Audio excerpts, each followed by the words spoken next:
Since September 1st, 200 people have been diagnosed with H1N1 here at Via Cristi, many of them kids. In fact, here in the pediatrics unit, at times, half of the children here tested positive for the H1N1 virus. 6-year-old Ian Berger puts on a brave face as his nurse gives him more medicine. If you watch his chest, you can see him struggling to breathe. IVs and heart monitors are attached to his little body, monitoring his oxygen level and breaths per minute. Ian is in the pediatric ICU. He has a severe case of pneumonia brought on by the H1N1 virus. It's a side effect of the H1N1 is to have your tummy hurting, and then plus with the pneumonia, he's been coughing so much that all of his muscles, and then he's also using those muscles to help breathe, so he's just sore. He's one of 8 kids in the pediatric unit this week. I cannot believe we're sitting here. This is, it always happens to somebody else.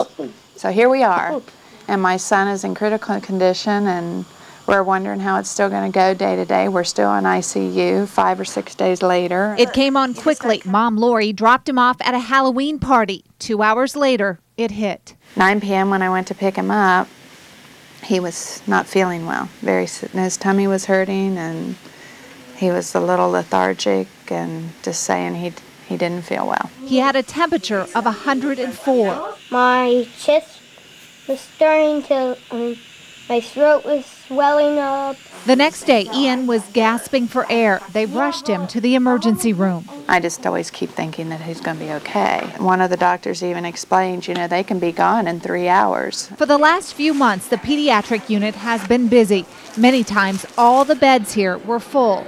H1N1 is hitting young adults and children hard. Children under 2 or young children who have problems such as asthma or chronic medical condition. They may have cancer or an immune problem or kidney problems or heart problems. They seem to be at higher risk for the disease. And in September, Via Cristi lost their first child to H1N1. It's a dramatic pandemic, as they're describing in the national news. To give some perspective, the seasonal flu killed more than 1,600 Kansans last flu season. From September 26th through October 24th of this year, 160 people in Kansas died from influenza and pneumonia. And in just 1 week, influenza and pneumonia killed 49 Kansans.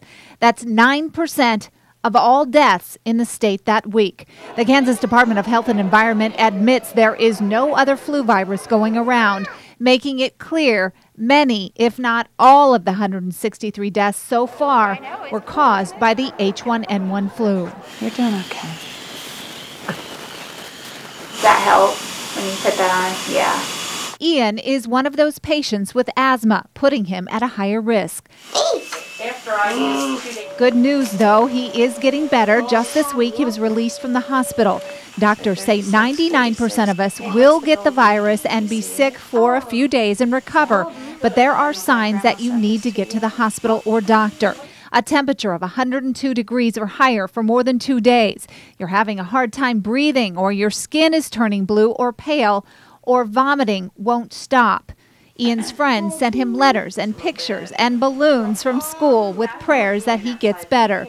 For Mom, she's hanging in, hoping her little boy with a big dimple gets well soon. I'm tired. I'm tired. Doctors say they don't know if the spread of the H1N1 virus is going to get worse before it gets better, but they do recommend getting the vaccine as soon as it's available. At Via Cristi, Deb Farris, KAKE News.